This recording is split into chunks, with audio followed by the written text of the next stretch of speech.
Hai Getters, pada video kali ini saya akan membahas pemilihan metode pembelajaran sebagai kunci untuk efektivitas program. Desain program pembelajaran yang efektif tidak hanya bergantung pada pemilihan konten yang tepat, namun penting juga bagaimana kita memilih metode pembelajaran yang sesuai. Pemilihan metode pembelajaran adalah faktor kunci yang dapat mempengaruhi tingkat pemahaman, partisipasi, dan penerapan keterampilan yang diperoleh. Dalam penjelasan ini, kita akan membahas pentingnya pemilihan metode pembelajaran dalam desain program pembelajaran, mengapa variasi metode penting, dan bagaimana memilih metode yang sesuai dengan tujuan dan peserta didik. Berikut ini beberapa tujuan metode pembelajaran. Yang pertama, tujuan pembelajaran dan pemilihan metode. Pertama-tama, penting untuk memahami bahwa setiap metode pembelajaran memiliki keunggulan dan kelemahan tertentu. Oleh karena itu, pemilihan metode harus selalu didasarkan pada tujuan pembelajaran yang telah ditetapkan. Jika tujuan pembelajaran adalah pemahaman konsep yang mendalam, metode seperti kuliah atau studi kasus mungkin ini lebih cocok. Sebaliknya, jika tujuannya adalah pengembangan keterampilan praktis, maka metode pelatihan praktis atau simulasi mungkin ini akan lebih efektif. Yang kedua, variasi untuk menjangkau berbagai gaya pembelajaran. Kita ketahui bahwa setiap individu memiliki gaya pembelajaran yang berbeda-beda. Beberapa orang lebih responsif terhadap pembelajaran secara visual, sementara yang lain lebih suka pembelajaran auditori ataupun kinestetik. Oleh karena itu, desain program pembelajaran yang efektif harus mencakup variasi metode untuk menjangkau berbagai macam gaya pembelajaran peserta.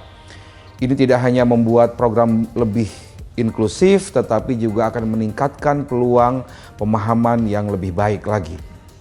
Yang ketiga, interaktif dan partisipatif. Metode pembelajaran interaktif dan partisipatif seringkali lebih efektif daripada metode yang bersifat pasif. Seperti diskusi kelompok, simulasi, dan proyek praktis dapat memberikan kesempatan kepada peserta didik untuk menerapkan pengetahuan mereka secara langsung, memperkuat pemahaman, dan membangun keterampilan praktis. Ketika peserta didik terlibat secara aktif, mereka akan lebih cenderung mempertahankan informasi dan memanfaatkannya dalam konteks pekerjaan mereka.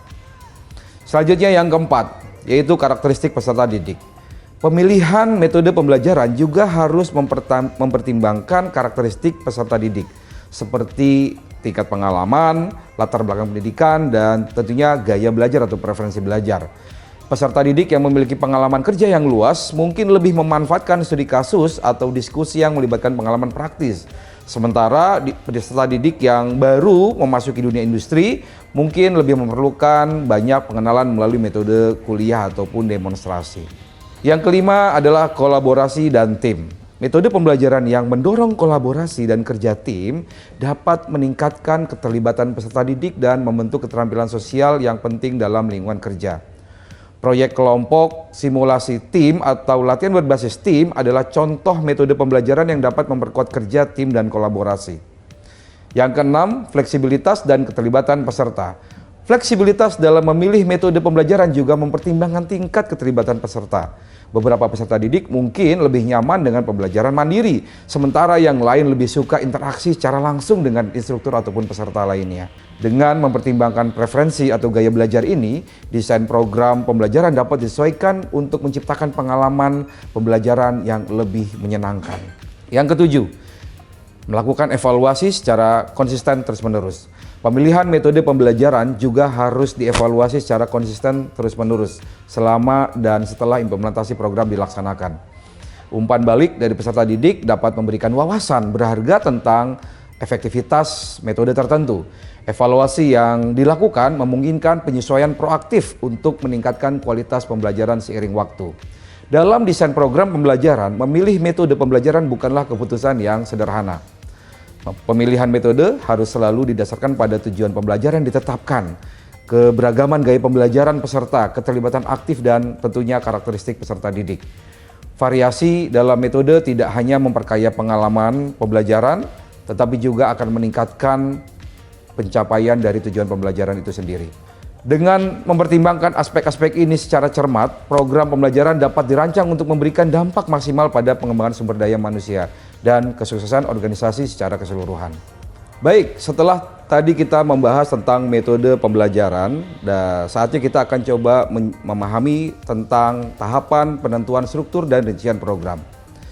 Di dalam menyusun struktur program pembelajaran dengan jelas adalah langkah yang penting untuk memastikan efisiensi pelaksanaan dan memberikan kepastian kepada instruktur dan peserta didik.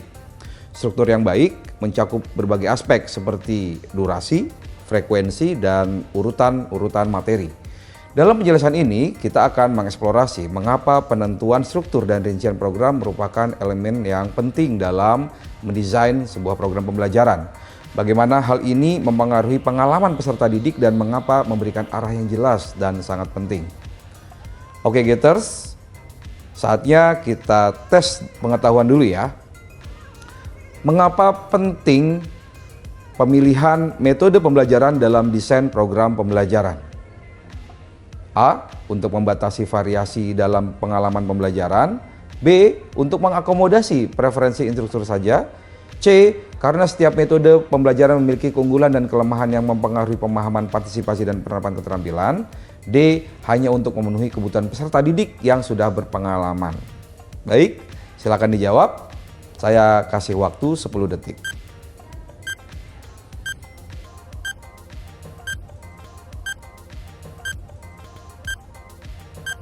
Nah, gimana? Ada yang tahu jawabannya? Betul sekali, jawabannya adalah C. Karena setiap metode pembelajaran memiliki keunggulan dan kelemahan yang mempengaruhi pemahaman, partisipasi, penerapan, keterampilan. Yuk, saatnya kita bahas poin berikutnya. Yang pertama, bagaimana kita mengarahkan peserta didik? Penentuan struktur dan rincian program memberikan pedoman yang jelas kepada peserta didik mengenai apa yang diharapkan selama pembelajaran. Dengan mengetahui durasi, total program, frekuensi pertemuan, dan urutan materi, peserta didik dapat mempersiapkan diri secara lebih efektif. Hal ini sangat membantu mengurangi ketidakpastian dan memberikan rasa kendali kepada peserta didik yang dapat meningkatkan keterlibatan dan motivasi mereka. Yang kedua, efisiensi pelaksanaan. Struktur yang jelas sangat membantu instruktur dalam merencanakan dan melaksanakan program dengan lebih efisien. Dengan menentukan durasi setiap sesi, kemudian frekuensi pertemuan, dan tentunya rincian materi, instruktur dapat mengatur waktu secara efektif dan memastikan bahwa seluruh program dapat berjalan sesuai dengan jadwal.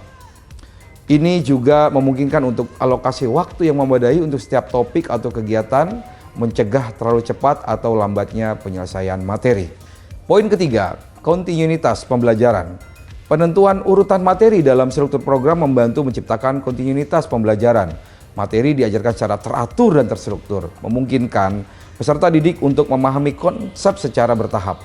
Kontinuitas ini juga mendukung pembentukan fondasi yang kuat untuk topik berikutnya, membantu peserta didik mengaitkan pengetahuan baru dengan apa yang telah dipelajari sebelumnya. Poin 4, adaptasi terhadap kebutuhan peserta didik. Struktur program yang baik juga harus memberikan fleksibilitas untuk menyesuaikan diri dengan kebutuhan peserta didik. Ini dapat mencakup penyesuaian durasi, sesi, atau penambahan materi tambahan jika diperlukan. Adanya fleksibilitas ini memastikan bahwa program dapat disesuaikan dengan dinamika kelompok peserta didik, memastikan bahwa setiap individu dapat mengikuti pembelajaran dengan cara yang paling efektif bagi mereka. Yang 5, estetika pengalaman pembelajaran. Nah, di poin ini, penentuan struktur dan rincian program juga akan mempengaruhi estetika pengalaman pembelajaran. Sebuah program yang dirancang dengan baik tidak hanya memberikan informasi yang dibutuhkan, tetapi juga menciptakan pengalaman yang menyenangkan dan tentunya terorganisir. Peserta didik lebih cenderung terlibat, merespon secara positif terhadap program yang memiliki struktur yang jelas dan rinci, karena hal ini menciptakan pengalaman pembelajaran yang teratur dan mudah diikuti. Poin 6. Mengelola harapan. Penentuan struktur juga akan membantu bagaimana mengelola harapan peserta didik.